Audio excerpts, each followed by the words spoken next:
Take a good look at the smartphone in your hand or the leather belt around your waist.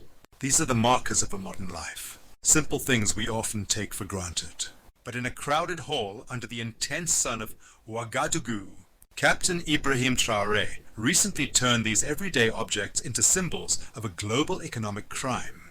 He didn't come to this gathering of the nation's brightest minds to hand out gold medals or offer polite praise for their academic achievements. Instead, he stood before a sea of graduates and did something unthinkable. He essentially declared that their hard-earned diplomas, the very papers they spent years struggling for, might be the heaviest chains currently holding their nation in bondage. This was the moment the world realized that the revolution in Burkina Faso isn't just happening in the trenches or at the borders. It is happening in the classroom.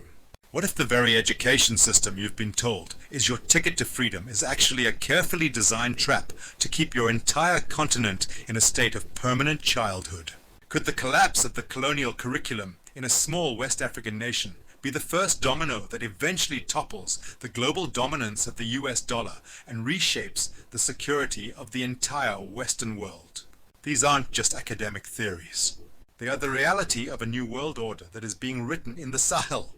For my brothers and sisters across the Atlantic, especially those whose ancestors survived the Middle Passage, this struggle feels deeply personal because we know the sting of being told our worth is tied to someone else's validations. We have lived through a history where our labor was stolen and our minds were conditioned to serve a system that never loved us. Before we look at the maps and the gold mines, we must realize that Ibrahim Traoré is speaking to a soul that has been tired of being told it is lesser for over 400 years. This is not just a debate about school books. It is a full-scale declaration of war against dependency. Traoré is framing this as a direct confrontation between the small, resilient hands of the producer and the cold, invisible grip of the superpower. He is asking why a nation sitting on mountains of gold and fields of white cotton still imports its jewelry and its shirts from the very people who claim to be their partners. But why is the West, and specifically the financial architects in Washington, reacting with such quiet panic to a speech about science and technical skills? We are going to uncover the truth about how a classroom in Burkina Faso has become the most dangerous place on earth for the global status quo. If you believe that the time has come for Africa to finally hold its own destiny, then join this movement. Subscribe to this channel and share this video with someone who needs to hear the truth. Leave a comment below with the words Africa Rise, or simply say Amen if your heart beats for the dignity of our people. Let the world know that the children of the diaspora and the lions of the Sahel are finally standing together to truly understand the fire that Ibrahim Traoré is lighting in the hearts of his people. We have to look past the military uniform and the red beret. We have to look at the very soil of Burkina Faso. This is a land that is literally veined with gold. It is a place where the earth is so fertile that it produces some of the highest quality cotton in the world. Yet, for over 60 years, a strange and cruel magic has been performed on this land. A magic where the gold leaves the ground but never stays in the pockets of the people who dig it. A magic where the cotton is harvested by hard-working farmers, only to be shipped across the ocean and sold back to those same farmers as expensive designer shirts they can never afford. This is not a mistake or a stroke of bad luck. It is a deliberate architecture of dependency. It is a system designed to export wealth in its rawest, cheapest form and import poverty in the form of expensive finished goods. This cycle turns labor into debt and gold into dust. Let me tell you about a man I know named Musa. Musa is 45 years old, living on the outskirts of Ouagadougou. He is a man of great dignity. A man who did everything he was told to do to succeed. Back in the 90s, Musa's parents sold their last few goats and used their meager savings to send him to the university. They believed that a degree in sociology was his golden ticket out of the dust and into the middle class. Today, Musa sits in the shade of a neem tree, clutching a diploma that is yellowed at the edges. He is brilliant. He can discuss the nuances of Western social theories for hours. Yet his roof is leaking and the village water pump has been broken for 3 weeks. Why? Because in his entire village of 3,000 people, there isn't a single person who knows how to weld the broken steel or fix the internal valves of that pump. Musa has a degree that tells him how the world is organized, but he lacks the skill to fix the world right in front of him. This is the injustice that Traore is calling out. Musa isn't just a man without a job. He is a symbol of a generation that was trained to be spectators in their own development. When Traore stood before the nation's intellectual elite, he wasn't just giving a speech. He was performing an autopsy on a dying system. He looked at the sea of graduates and asked the kind of blunt, soldier-like questions that make bureaucrats sweat. Can you eat a diploma? Can a certificate in philosophy stop a bullet? Can a thesis on history build a machine that processes our cotton? To the Western ear, this might sound anti-intellectual, but for a nation fighting for its very survival, it is the highest form of common sense. For decades, the educational system in the Sahel, a relic left behind by the French colonial administration, was never intended to create inventors or engineers. It was designed to produce clerks. It was meant to train people to fill out forms, to manage the extraction of resources for foreign companies, and to speak the language of the colonizer with perfect grammar while their own people starved. Think about the strategic map of this situation. This isn't just a small local issue in a landlocked African country. This is a high-stakes chess game that involves your wallet and the security of the global financial system. Every time a country like Burkina Faso is forced to import basic machinery, they have to pay for it in foreign currency, mostly in US dollars or euros. In a single year, Burkina Faso reportedly spent over $500 million importing vehicles and mechanical equipment. $500 million flowing out of a country that desperately needs schools and hospitals, all because they lack the capacity to build the machines themselves. This is what economists call the complexity trap. If you sell a kilogram of raw cotton, you might buy a loaf of bread. But if you have the skills to turn that cotton into a finished garment, you can buy the whole bakery by keeping Africa in the raw material stage. The global powers ensure a constant demand for the dollar and a permanent market for Western products. Traore is trying to break that loop. And that is why the architects of the global economy are watching him with such intense concern. The captain spoke to the students with a mixture of fatherly affection and the sternness of a battlefield commander. He told them that having a high percentage of literary graduates might be good for understanding the nuances of society, but it is catastrophic for building a nation. He didn't dismiss the arts, but he reprioritized the reality of facts. The reality of facts is the asphalt on the road.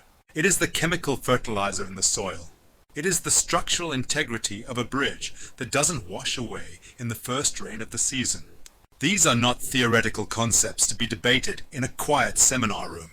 They are the physical requirements of a sovereign people. Traore's argument is simple yet devastating. A sovereign mind cannot exist in a dependent body. How can you truly claim to be independent when the very pen you use to sign your laws is imported? How can you shout for freedom while wearing a suit made in Italy and speaking into a microphone manufactured in France? For 60 years, African leadership has been a theater of shadows, where leaders spoke of liberty while remaining tethered to the economic apron strings of their former masters. This transition is painful because it challenges the prestige that has been built up over generations. In the West, education is often seen as a ladder to a comfortable office, a pension, and a quiet life. But Traore is redefining education as a shield. He is stripping away the ego of the intellectual and replacing it with the duty of the producer. He is suggesting that a mechanic who can fix a tractor and keep the fields plowed is worth more to the revolution than a philosopher who can quote Descartes but cannot feed his family. This is what he calls endogenous development. It's a fancy term for a rugged, old-school concept.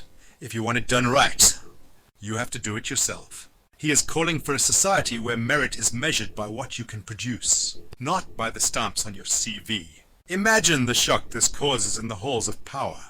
Imagine the terror it strikes in the heart of the mediocre bureaucrat who has lived off his titles rather than his talents. Traore is telling his people that the era of the clerk is over and the era of the builder has begun. But as he looked out at those young, hopeful faces, he knew that the biggest obstacle wasn't just a lack of laboratories or a shortage of tools. There was something deeper, a poison that had been seeping into their minds, not through textbooks, but through the screens in their pockets. He knew that before they could build a factory, they had to reclaim their own attention. He was preparing to open a second front in this war, a front that no army can occupy, the battlefield of the human mind. And as we will see, what he said next would spark a firestorm that would be felt from the streets of Ouagadougou all the way to the boardrooms of Silicon Valley. The transition from building a factory to building a mind is perhaps the most difficult journey a nation can take. Captain Ibrahim Traoré knows this better than anyone. He understands that you can build the most advanced laboratories in the world and fill them with the most expensive equipment. But if the young people standing inside those labs are more concerned with the notifications on their smartphones than the chemical reactions in their test tubes, the revolution is already dead. This is where the captain's speech took a sharp, almost dark turn. He looked at the room and uttered 3 words that chilled the air. Imperialism is strong. He wasn't talking about French paratroopers landing at the airport or American drones circling the desert. He was talking about a much more subtle, invisible invasion. An invasion that doesn't need a passport or a visa because it enters the home silently through the Wi-Fi signal. It is a form of cognitive warfare, a strategic attempt to colonize the very neural pathways of the youth. In the modern era, you don't need to burn a nation's libraries to destroy its future. You simply need to flood its people's screens with so much noise, so much bright, flashing triviality, that they lose the capacity for deep, sustained focus. A population that cannot focus is a population that cannot build, and a population that cannot build is a population that will forever be forced to buy. Traoré used a term that is both visceral and accurate. He spoke of the clogging of the brain. Think about that for a second. We've all seen it.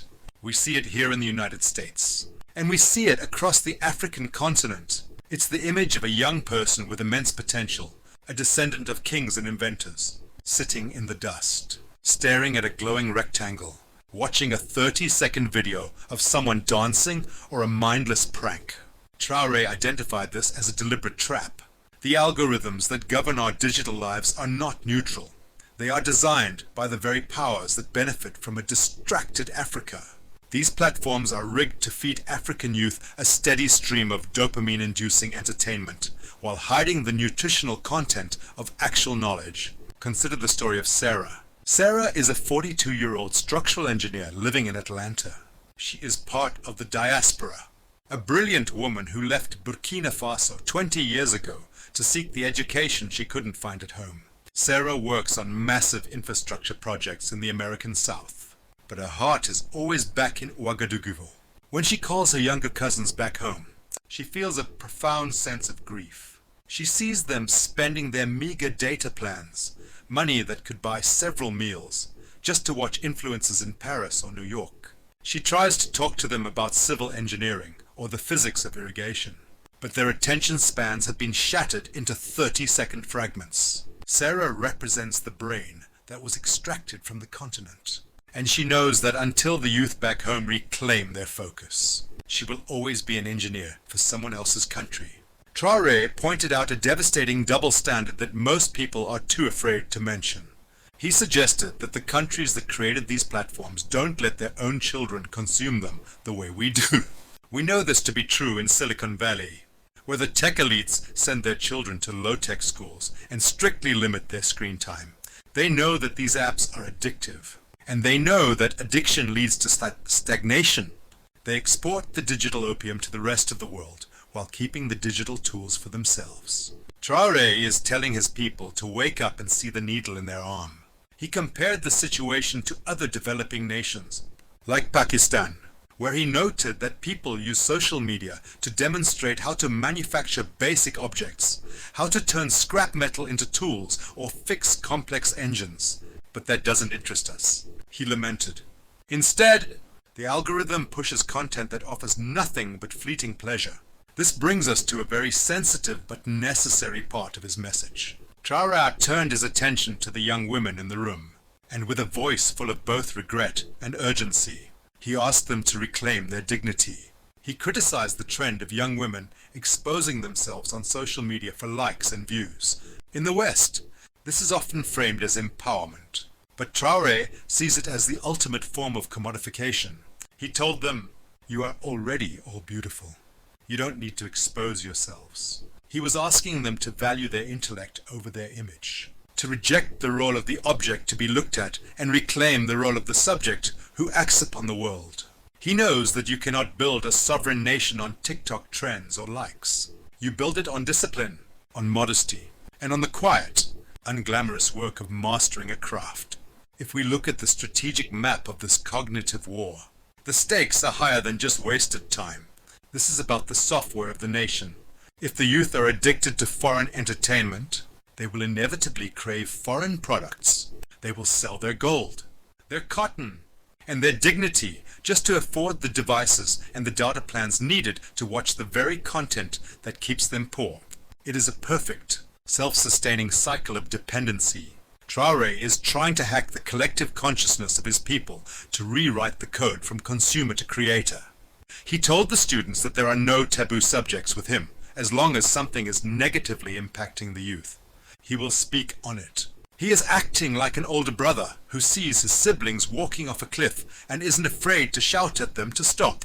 But can Africa truly stand on its own in this digital age? The captain believes the answer lies in a pedagogical revolution. He announced the recruitment of 1,000 new early childhood educators, a literal army of teachers deployed to preschools.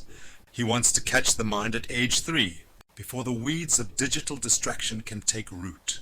He wants to plant the seeds of the mechanic, the chemist, and the engineer in the fertile soil of a young child's imaginations. This is the essence of his plan, to create a generation that finds more joy in balancing a chemical equation than in scrolling through a newsfeed.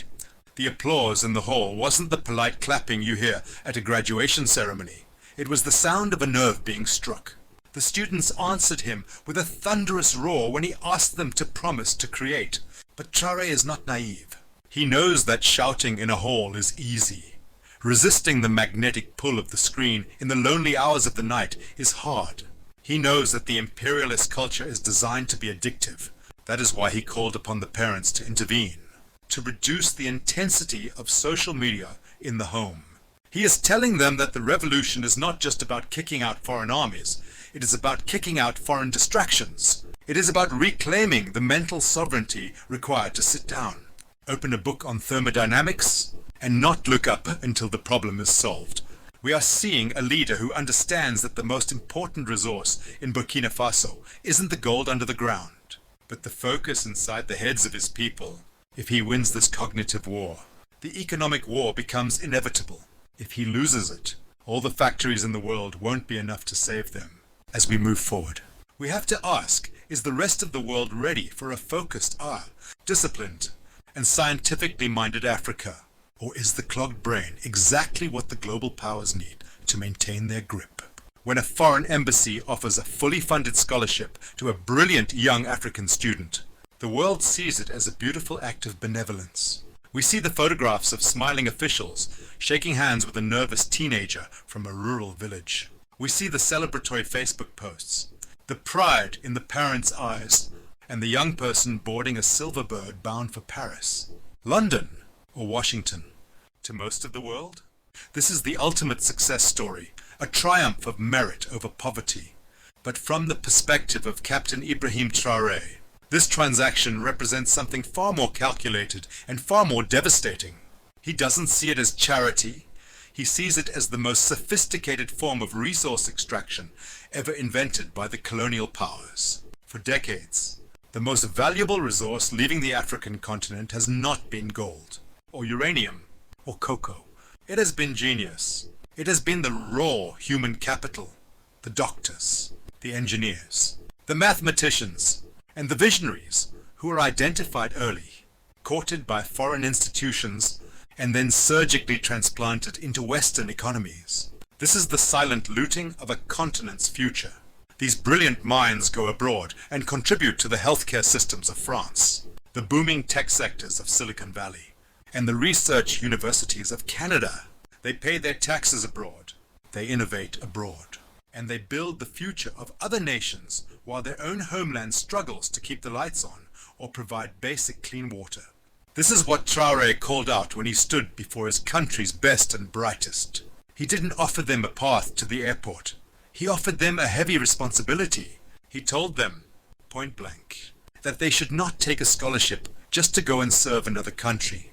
He commanded them to return and serve their homeland, no matter how difficult the circumstances. This is a profound disruption of the global marketplace of talent. Western nations, facing aging populations and shrinking workforces, are desperate for skilled labor. They have designed their visa policies specifically to absorb the top 1% of the developing world. To Traore, this is just a polite way of stealing the software that runs a nation. Think about the strategic map of this educational diplomacy. It is the ultimate tool of soft power. By training the future elites of Africa in Western universities, the former colonial masters ensure that the next generation of African leaders thinks like them, shares their values, and maintains the economic status quo. They return, if they return at all, with a worldview that favors international trade agreements that benefit the West and a reliance on foreign expertise. When a leader like Traore tells the youth to stay home or to return home, he is severing that cord of influence. He is asserting sovereignty in its most essential form. Sovereignty is not just about flying a flag or having a seat at the United Nations. It is about the capacity to solve your own problems using your own people. If your best engineers are in Germany and your best doctors are in France, your sovereignty is nothing but a hollow shell. Let's look at the emotional weight of this through the eyes of someone like Dr. Samuel. Samuel is 55 years old and has been a cardiologist in London for nearly 30 years. He grew up in a small town near the border of Burkina Faso and Mali.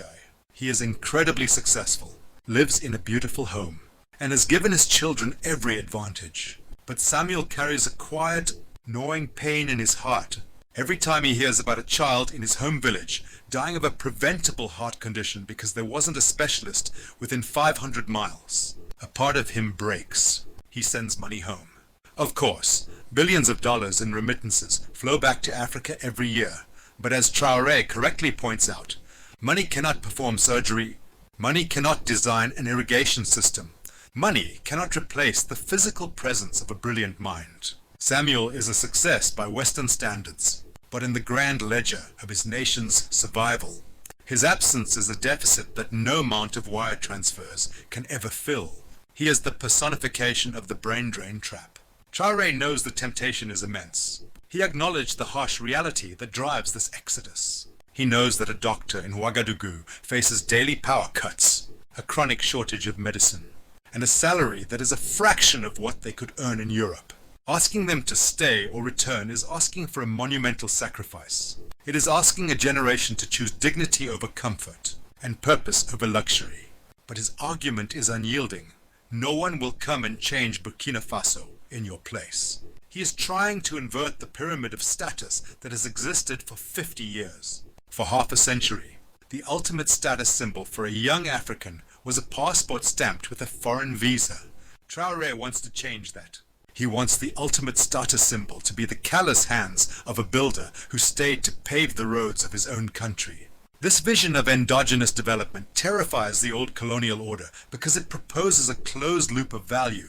Imagine a Burkina Faso where the gold is mined by Burkinabe workers, and the tax revenue from that gold builds Burkinabe schools. Those schools, instead of teaching French poetry, train Burkinabe engineers. Those engineers then build the factories that process that gold into jewelry and the lithium into batteries. The value stays, the intelligence stays, and the future stays. This transitions the relationship between Africa and the West from one of charity and pity to one of trade and partnership. A country full of its own engineers doesn't need food aid. It builds its own irrigation systems. A country full of its own chemists doesn't need imported medicine. It builds its own pharmaceutical plants. The Western press often portrays the Sahel's turn away from traditional partners as a descent into chaos. They focus on security challenges while ignoring the structural reforms happening in the minds of the people. They ask, who will help them now? Traore's answer is simple and revolutionary. We will help ourselves. He is challenging the very definition of a successful life. He told the students to give a positive image of Burkina Faso. through their behavior. Redefining the role of the diaspora. They are not refugees escaping a sinking ship. They are ambassadors of a rising nations, and they are expected to bring their skills back to patch the holes and steer the vessel. As the graduates filed out of that hall, they were clutching something much heavier than a piece of paper. They were carrying the realization that their education is not a ticket out, but a tool for digging in. They were being told that their genius is not their own. It belongs to the soil that fed them and the people who sacrificed to put them through school. Traore is betting everything on the idea that under the noise of the modern world, there is a seed of pride waiting to be watered.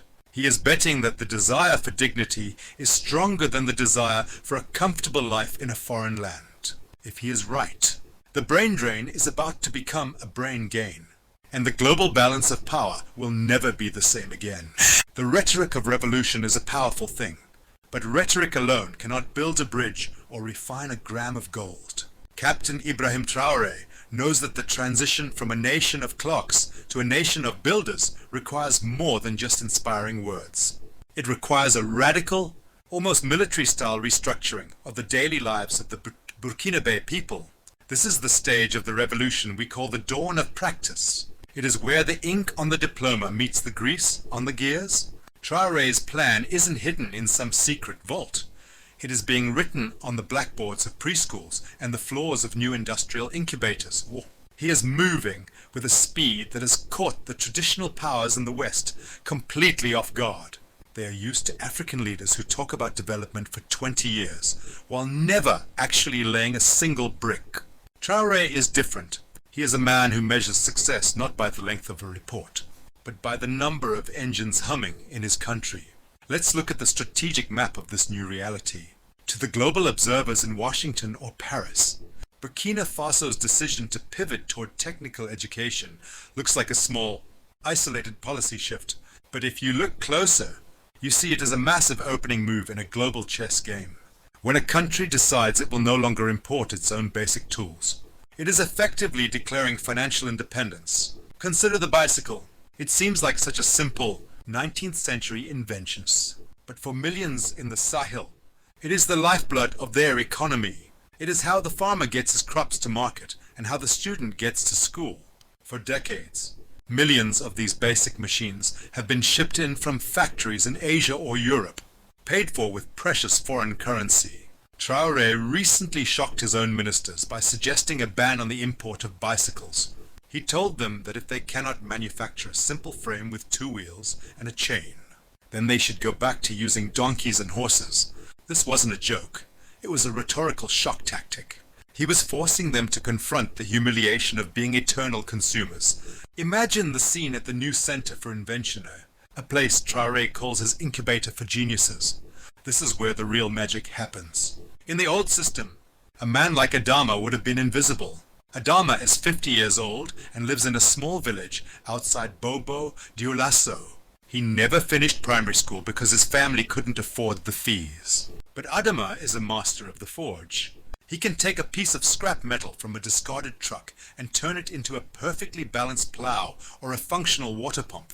In the eyes of the old colonial administration, Adama was uneducated and unskilled because he didn't have a piece of paper from a university in France. He lived a life of quiet frustration.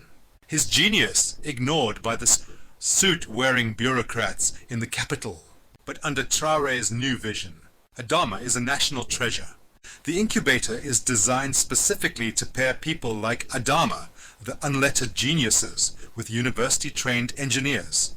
It is a bridge between the degree and the skill. It is about taking the practical, rugged knowledge of the village and combining it with the scientific theory of the classroom. This is justice in its purest form. It is the recognition that intelligence is not a product of a classroom, but a gift that must be cultivated for the survival of the homeland. To protect this future, Traoré is starting at the very beginning. He recently announced the recruitment of 1,000 new early childhood educators. This is a move of profound strategic depth. He isn't sending these teachers to the universities. He is sending them to the preschools to work with 3-year-olds. Why? Because he knows that the battle for the mind is won or lost in the first few years of life. He wants to prevent the clogging of the brain before it even starts. He wants to find a way to make mathematics and science a source of joy rather than a punishment. He argued that we shouldn't let children start hating the language of the universe just because of the trauma of old-fashioned mental arithmetic. He wants to plant the seed of the mechanic, the chemist, and the engineer before the weeds of digital distraction can take root. This is the concept of endogenous development in action. It is the hiring of 1,000 teachers to build a literal army of thinkers who can resist the consumer trap from the moment they can speak. This shift has sent ripples of anxiety through the global powers. The West looks at this and sees a threat to their export markets. If Burkina Faso makes its own bicycles, its own pumps, and its own processed food, what happens to the billions of dollars in trade that currently flows one way? China and Russia are watching closely as well, seeing a potential new model of African partnership that doesn't rely on the old strings of Western aid. But for Traore, the reactions of foreign capitals are secondary to the survival of his people. He knows the price of failure. If this educational and industrial revolution fails, the country will slide back into a state of permanent crisis. Forever begging for scraps from the global table, he is raising the stakes, telling his people that there is no middle ground. Either they learn to produce, or they perish as servants. Traoré's message to the youth is clear. The era of the Italian suit and the French microphone is over. He wants to see the grease on their hands. He wants to see them proud of their calluses. He told the students that God did not come down to earth to train the first engineers. Humans figured it out. They tried, they failed, and they tried again. He is asking his people to reclaim that fundamental human right to be creators. He is telling them that the spark of genius doesn't belong to any one race or any one continent. It belongs to anyone brave enough to seize it. He is challenging them to look at the world around them not as magic, but as a series of learnable, technical skills. As we look at the rising sun over the Sahel, we have to wonder, is this the beginning of a new Africa? A continent that no longer asks for permission to exist. Traoré is betting that a focused, educated, and technically skilled generation will be the ultimate weapon of peace. Because if you solve the scarcity through science, you remove the fuel for the fires of war. A nation that can feed itself and build its own future is a nation that cannot be manipulated or divided. The work has begun, and the world is holding its breath to see if the builders can truly replace the clocks. If you believe that Africa has everything it needs to lead the world in the 20th century, then let your voice be heard. I want to see the comments section filled with a new energy today. Type Africa can do it, or New Africa, if you stand with the builders and the inventors of the Sahel. Let's show the world that the diaspora and the people of the continent are united in this vision of dignity and science. The dust of the Sahel is finally settling, and through the haze, a new shape is becoming visible. It is not the shape of a foreign embassy or a pile of mounting debt. It is the shape of a factory. It is the shape of a laboratory. Most importantly, it is the shape of a young African mind that is clear, focused, and ready to work. Captain Ibrahim Traoré has shown us that the true harvest of freedom is not found in a piece of paper, but in the ability of a people to feed themselves, to clothe themselves, and to defend their own dignity. He is telling the world that the time for begging is over, and the time for building has begun. We started this journey by looking at a simple button and a useless diploma. We saw how those tiny objects were used to keep a continent in chains. But now we see that the real power was always in the hands of the people. If you understand the world, war will end. If you understand science, development will come quickly. The road ahead is paved with difficulties and the enemy is still watching. But for the first time in centuries, the hands that tend the African soil are the hands that own it. Imperialism may be strong, but the will to survive and to thrive is stronger. This is more than just a news story. It is a movement for the soul of our people. If you believe in this vision, if your heart beats for the liberation of the Sahel and the rising of the diaspora, then I invite you to join us in a moment of solidarity. This is our ritual. We don't just ask for likes, we ask for commitment. If you stand with Africa and you believe that our children deserve a future built by their own hands, then type the word Amen in the comments below. Say, I stand with Africa to show the world that we are one people and one heart. Subscribe to stay connected to the truth and share this video with one steady heart who needs to be awakened. The class is dismissed. The work begins. God bless the builders of the new Africa.